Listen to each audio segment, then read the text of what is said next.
Hello, my name is Dave Fox. I'm a retired trial judge here in Henderson County and have a second career with a historical society museum.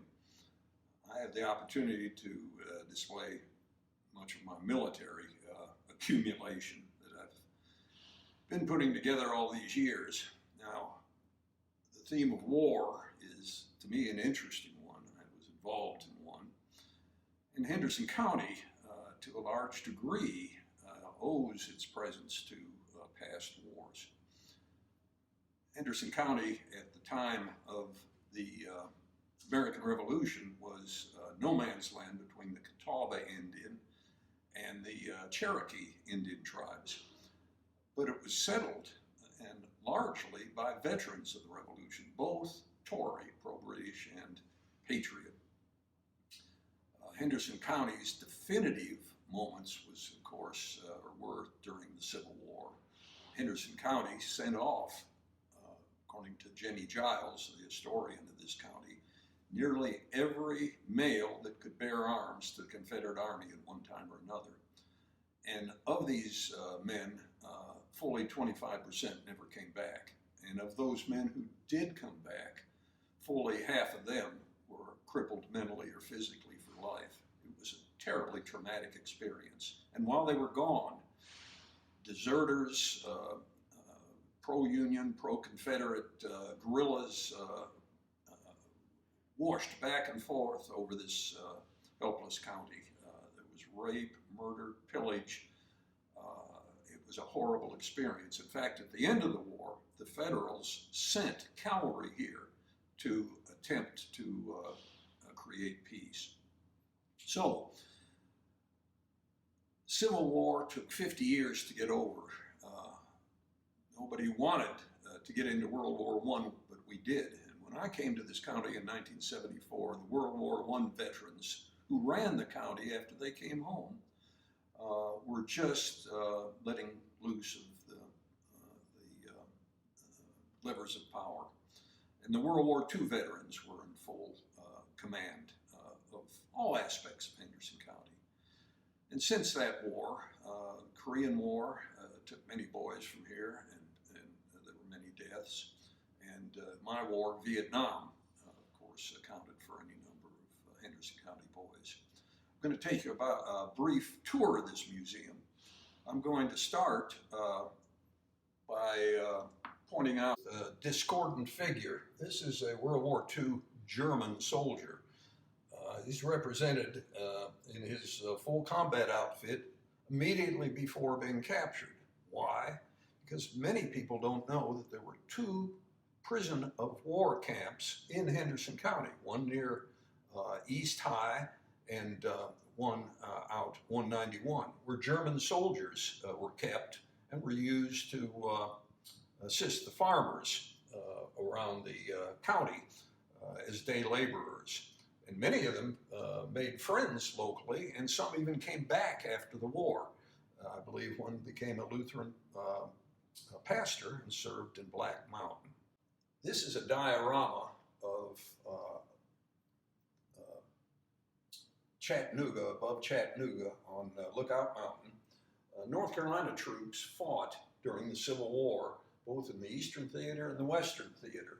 This is a figure representing a North Carolina soldier in the company headquarters of his company just before the Battle of Chattanooga in 1863, wearing an original Confederate jacket, and the firearms are original Civil War firearms. This is a representation of firearms and weapons carried by North Carolina troops, Henderson County troops, during the American Civil War, starting early in the war with flintlock muskets and progressing during the war with imports and Confederate manufacture.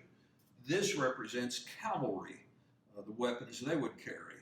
An imported British revolver, a Confederate-made copy of a Sharp's carbine, in Confederate canteens, including the wooden canteen, British imported weapons that came in through Wilmington, and this was financed by bonds that were issued by North Carolina. This is North Carolina money, including a $3 bill, and a bond signed by the North Carolina governor, Civil War Governor Zebulon Vance. North Carolina financed and made itself poor, equipping itself for the Civil War. The back room of the museum military display is dedicated to wars that people remember.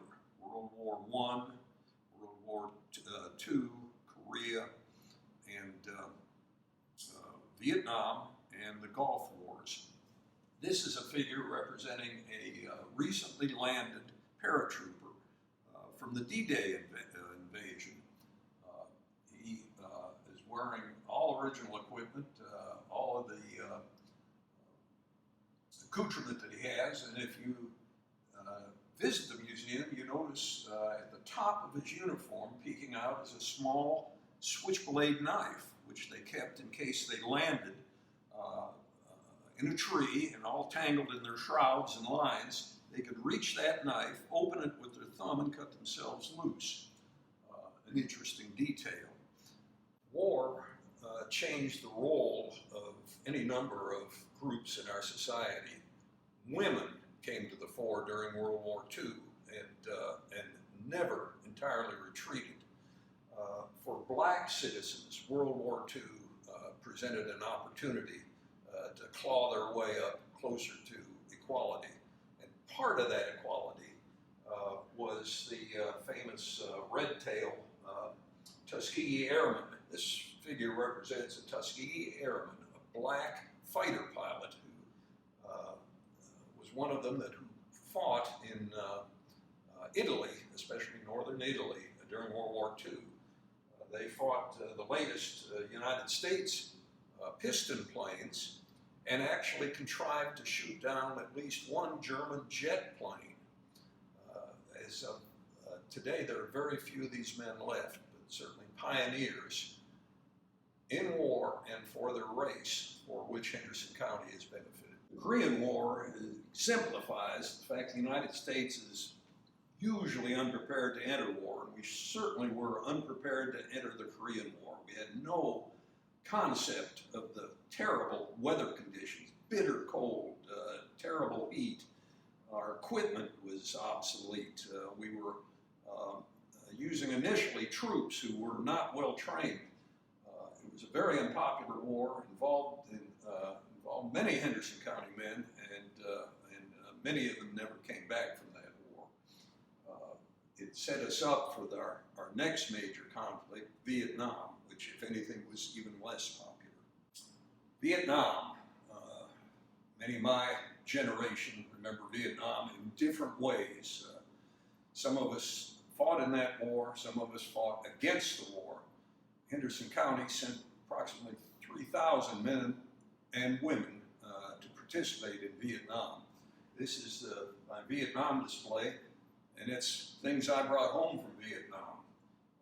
The museum gave me the opportunity to get into my duffel bag and find these things, including the last pair of boots I was issued, which I noticed when I pulled them out to put in the museum, still had mud from the Mekong Delta in the cleats. People often ask what this object is.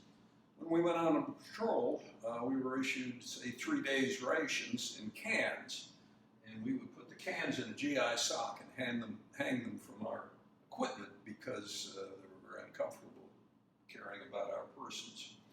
And over here are items from Vietnam, including the diary I kept, and a picture of myself I sent home to my good wife, and the rations all of us remember from Vietnam with more or less distaste.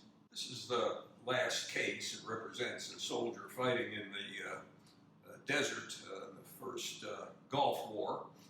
He's got what is called the Oreo cookie camouflage on, an early issue of the short M16 rifle. Doesn't have jungle boots yet. They're correction desert boots. Wearing his black boots, again, not quite ready for that war. And that war goes on. year after year in one site or another, stemming and keeping the tide of terrorism over there and not over here. And this would be in totality then the displays of enlisted combat uniforms we have in the museum to remind us that from time to time young men and women are called upon to go into harm's way on behalf